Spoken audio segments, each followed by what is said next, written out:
Hello friends, good morning. और आज हम लोग देखेंगे यूनिट 9 से रिलेटेड जो है एमसीक्यू डिस्कस करने वाले हैं, जो कि काफ़ी इंपॉर्टेंट है एमपीपीएस से प्रीलिम्स है 2024 के लिए। तो इन्हीं के बारे में जो है हम जो कि एमसीक्यूज यानी जो है क्वेश्चन से डिस्कस करने वाले हैं। और इनसे रिलेटेड जितने भी जो है फैक्ट्स बनेंगे वो भी हम लोग डिस्कस करेंगे, जो कि वेरी वेरी इंपॉर्टेंट्स होंगे। ये टॉपिक आपको पसंद आता है तो इसे लाइक सब्सक्राइब शेयर जरूर करिएगा अपने दोस्तों के साथ में, ताकि उन लोगों की भी जो हेल्प हो सके। तो चलिए फर्स्ट क्वेश्चन की ओर चलते हैं। फर्स्ट क्वेश्चन की अगर हम लोग बात करें, कंप्यूटर के आविष्कारक कौन है, यानी जो कंप्यूटर के आविष्कारक की अगर हम लोग बात करें दोस्तों, तो जो कंप्यूटर के आविष्कारक है वो कौन है, तो ये चार्ल्स बेबेज है। याद रखिएगा, कंप्यूटर के जो आविष्कारक है वो कौन है दोस्तों, तो ये चार्ल्स बेबेज है। नेक्स्ट क्वेश्चन से देखते हैं, यानी सेकंड वो क्वेश्चन, सबसे पहला कंप्यूटर का नाम क्या था, यानी जो सबसे पहले कंप्यूटर की अगर हम लोग बात करें तो इसका नाम क्या था। तो ये कंप्यूटर जो है दोस्तों ENIAC था। याद रखिएगा क्या नाम था इसका, ENIAC था। याद रखिएगा सबसे पहला कंप्यूटर दोस्तों ये ENIAC। और इसके फुल फॉर्म की अगर हम लोग बात करें दोस्तों, तो इसका जो फुल फॉर्म है इसे electronic numerical integrator, electronic numerical integrated and computer कहा जाता है दोस्तों इसे। ठीक है, याद रखिएगा क्या कहा जाता है, फिर से मैं आप लोगों को बता दे रहा हूँ। Electronic numerical integrator and computer जो है से कहा जाता है। और इसकी शुरुआत जो है दोस्तों कब की गई थी, तो इसकी शुरुआत जो है 1946 में की गई थी। याद रखिएगा। और इसकी जो खोज है, यानी इसकी जो खोज है वो किसने की गई थी, तो जेपी एकर्ड और जॉन मुचली ने। जेपी जेपी जेपी एकर्ड ने और जॉन जॉन मुचली ने की थी दोस्तों, जॉन मुचली ने की थी। याद रखिएगा, जो कि वेरी वेरी इम्पोर्टेंट्स है। और इस कंप्यूटर जो है कब बनाया गया था, तो 1946 में बनाया गया था। और इस कंप्यूटर का नाम क्या था, तो ENIAC था। नेक्स्ट क्वेश्चन से देखते हैं, आधुनिक कंप्यूटर की खोज जो है वो कब की गई थी। तो आधुनिक कंप्यूटर की खोज की अगर हम लोग बात करें तो इसकी खोज जो है दोस्तों 1946 में की गई थी। नेक्स्ट क्वेश्चन से देखते हैं, कंप्यूटर के क्षेत्र में महान क्रांति कब आई थी। तो कंप्यूटर के क्षेत्र में जो महान क्रांति दोस्तों 1960 में आई थी। ठीक है, तो इसका जो राइट ऑप्शन क्या हो जाएगा, डी हो जाएगा। कंप्यूटर का हिंदी नाम क्या है, यानी जो कंप्यूटर के हिंदी नाम की अगर हम लोग बात करें दोस्तों, तो कंप्यूटर का जो हिंदी नाम है वो संगणक है। याद रखिए कंप्यूटर का जो हिंदी नाम है जो है वो संगणक है। और इसकी अगर हम लोग बात करें दोस्तों, एमपीपीएससी में ये जो क्वेश्चन है ये पूछा गया क्वेश्चन है दोस्तों। नेक्स्ट क्वेश्चन से देखते हैं, कंप्यूटर साक्षरता दिवस जो है कब मनाया जाता है। तो ये 2 दिसंबर को मनाया जाता है दोस्तों। कंप्यूटर साक्षरता दिवस जो है 2 दिसंबर को मनाया जाता है। नेक्स्ट क्वेश्चन देखते हैं, सीपीयू का पूर्ण रूप क्या है, यानी जो सीपीयू है इसकी अगर हम लोग बात करें सीपीयू की, तो सीपीयू का जो फुल फॉर्म है इसे सेंट्रल प्रोसेसिंग यूनिट कहा जाता है। याद रखिएगा। और सीपीयू के जो है दोस्तों 3 भाग होते हैं। एक होता है सीयू होता है जिसे कंट्रोल यूनिट कहते हैं, और एक होता है एएलयू जिसे अर्थमेटिक लॉजिक यूनिट कहा जाता है, और एक जो होता है दोस्तों मेमोरी होता है, जिसे डाटा को स्टोरेज से जो है काम करने के लिए जो इसका उपयोग किया किया जाता है। याद रखिएगा। और जो सेंट्रल यूनिट होती है, यानी जो कंट्रोल यूनिट होती है, ये कंप्यूटर के जो डाटा होता है उसको नियंत्रित करने का जो है काम करती है, यानी जो संचालित करके उन्हें नियंत्रित करने का काम करती है। एलयू की अगर हम लोग बात करें तो ये सभी प्रकार की जो अर्थमेटिक और जो लॉजिकल क्रियाएं करती है दोस्तों ये एएलयू।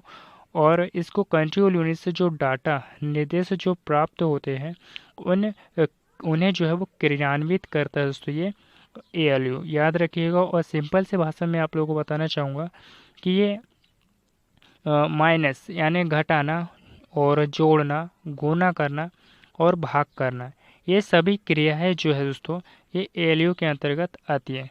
तो ये पॉइंट्स जो आप लोग याद रखिएगा। ठीक है, तो इसका जो राइट ऑप्शन क्या हो जाएगा, सीपीयू का जो फुल फॉर्म है। और सीपीयू को जो है दोस्तों कंप्यूटर का जो है मस्तिष्क भी कहा जाता है। क्या कहा जाता है, तो कंप्यूटर का जो है मस्तिष्क भी कहा जाता है सीपीयू को। ठीक है, तो इसका जो राइट ऑप्शन क्या हो जाएगा, तो इसका जो राइट ऑप्शन की अगर हम लोग बात करें तो central processing unit, central processing unit यानी ए ऑप्शन जो है उसका राइट हो जाएगा। नेक्स्ट क्वेश्चन से देखते हैं, इनमें से कौन सर्च इंजन नहीं है। यानी इनमें से अगर हम लोग बात करें दोस्तों, तो जो सर्च इंजन होता है तो वो इनमें से जो है वो कौन सा नहीं है। तो इसकी बात करें हम लोग, तो इनमें से जो है वो सर्च इंजन नहीं है। देखो, गूगल तो एक सर्च इंजन है, याहो भी जो है एक सर्च इंजन, बाइडू की अगर हम लोग बात करें तो ये भी जो है सर्च इंजन है। यानी ये तीनों जो है दोस्तों सर्च इंजन है। लेकिन वोल्फ्रेम अल्फ़ा ये सर्च इंजन नहीं है दोस्तों, याद रखिएगा। ठीक है, तो हमारा जो राइट ऑप्शन क्या हो जाएगा, डी हो जाएगा। नेक्स्ट क्वेश्चन देखते हैं, निम्नलिखित में से कौन इनपुट है। यानी निम्नलिखित में से जो कौन से जो है वो इनपुट डिवाइस है। तो माउस, माउस की अगर हम लोग बात करें दोस्तों तो ये भी एक प्रकार की जो है इनपुट डिवाइस है। कीबोर्ड की अगर हम लोग बात करें तो ये भी जो है एक प्रकार की जो है इनपुट डिवाइस है। स्कैनर की अगर हम लोग बात करें तो ये भी जो है दोस्तों एक प्रकार की जो है इनपुट डिवाइस है। तो ये सभी ऑप्शन जो है हमारे राइट हो जाएंगे। ठीक है, नेक्स्ट क्वेश्चन से देखते हैं, 1 किलोबाइट कितने बाइट के बराबर होते हैं। जो 1 किलोबाइट जो होते हैं वो कितने किलोबाइट के बराबर होते हैं। तो ये 1024 बाइट के बराबर होते हैं, याद रखिएगा। नेक्स्ट क्वेश्चन से देखते हैं, 1 मेगाबाइट कितने बाइट के बराबर होता है। जो 1 मेगाबाइट होता है दोस्तों ये 1024 यानी 224 किलोबाइट्स के बराबर होता है।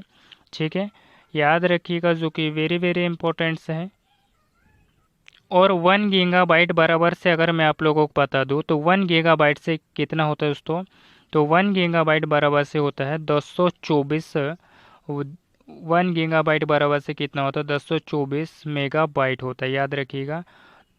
ठीक है, और भी मैं आप लोगों को बता देता हूँ, 1 टेराबाइट, 1 टेराबाइट बराबर से कितना होता है। तो 1 यानी 1024 गीगाबाइट होता है दोस्तों, 1024 गीगाबाइट होता है।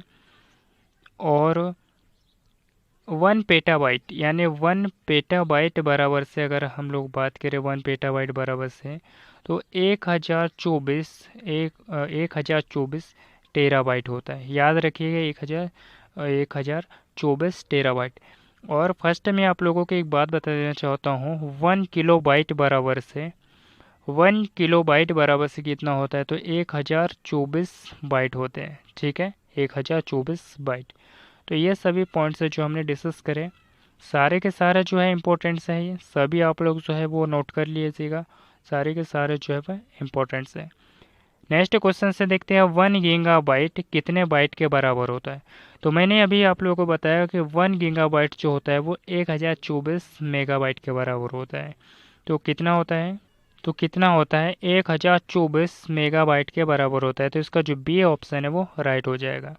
नेक्स्ट क्वेश्चन से देखते हैं, 13वां क्वेश्चन, प्रयुक्त कंप्यूटर में प्रयुक्त ऐसे चिप बने होते हैं। यानी प्रयुक्त कंप्यूटर में अगर हम लोग बात करें दोस्तों, तो जो ऐसे चिप होते हैं वो किसके बने होते हैं। तो ये सिलिकॉन के बने होते हैं दोस्तों। ये जो ऐसे चिप होते हैं वो किसके बने होते हैं, तो सिलिकॉन के बने होते हैं दोस्तों, याद रखिएगा। और इस ऐसे चिप की अगर हम लोग बात करें इसके फुल फॉर्म की, तो इसे इंटीग्रेटेड सर्किट कहा जाता है।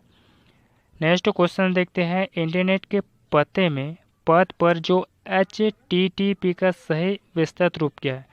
मैं आप लोगों को यहाँ पर थोड़ी डिटेल से लिख देता हूँ। HTTP का जो है विस्तृत यानी जो उसका फुल फॉर्म है वो क्या होता है, मैं आप लोगों को बता देना चाहता हूँ।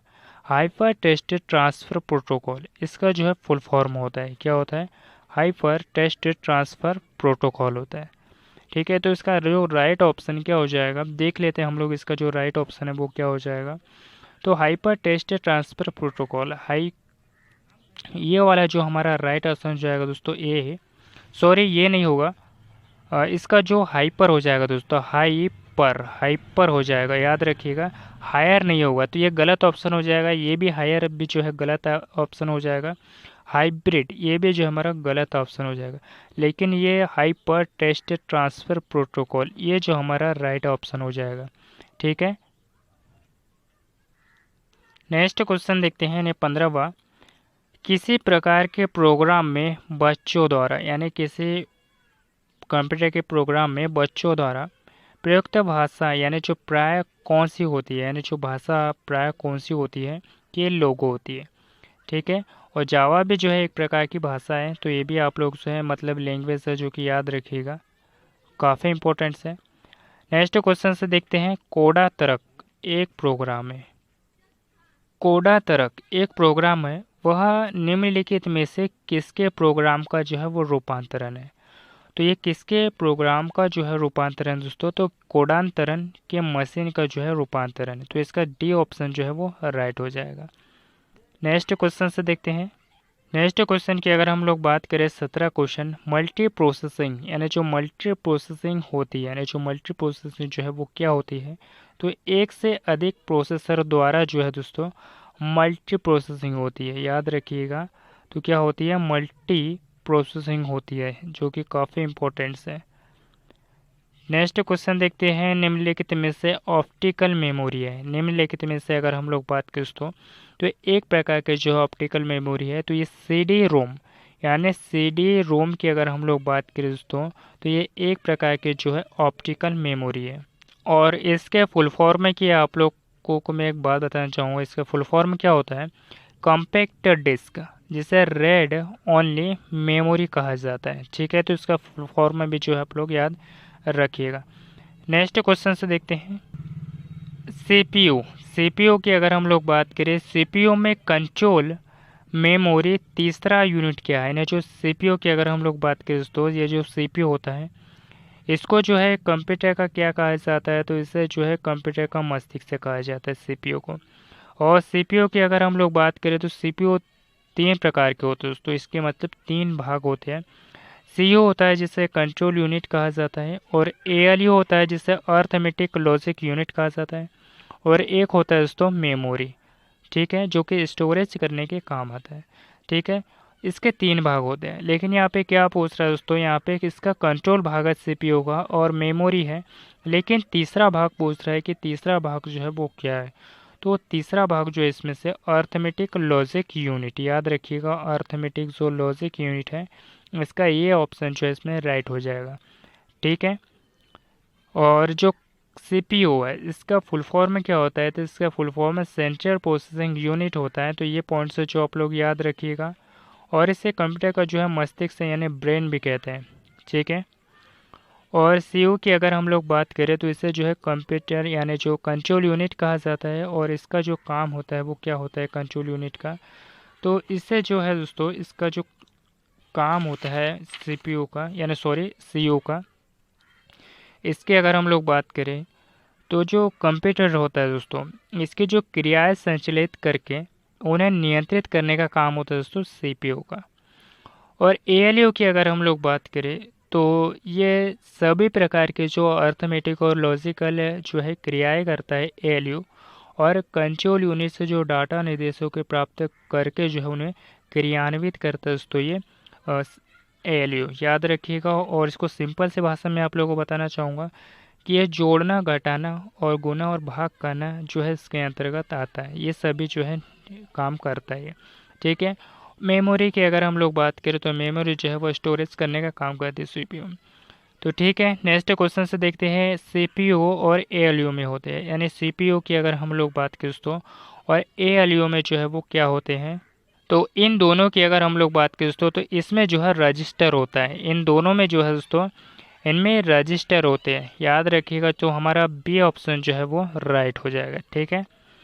तो फिलहाल आज के लिए इतना है दोस्तों, और जितने हमने जो है कंप्यूटर से रिलेटेड जो है एमसीक्यू डिस्कस करे हैं, सारे के सारे इंपॉर्टेंट जो क्वेश्चंस हैं, और सारे के सारे जो परीक्षा में बार बार जो है पूछे गए क्वेश्चंस हैं। और ये टॉपिक आपको पसंद आया तो इसे लाइक, सब्सक्राइब, शेयर ज़रूर करिएगा, और अपने दोस्तों के साथ में शेयर ज़रूर करिएगा, क्योंकि उन लोगों की भी हेल्प हो सके। ठीक है। और मिलते हैं किसी नेक्स्ट टॉपिक पे। धन्यवाद।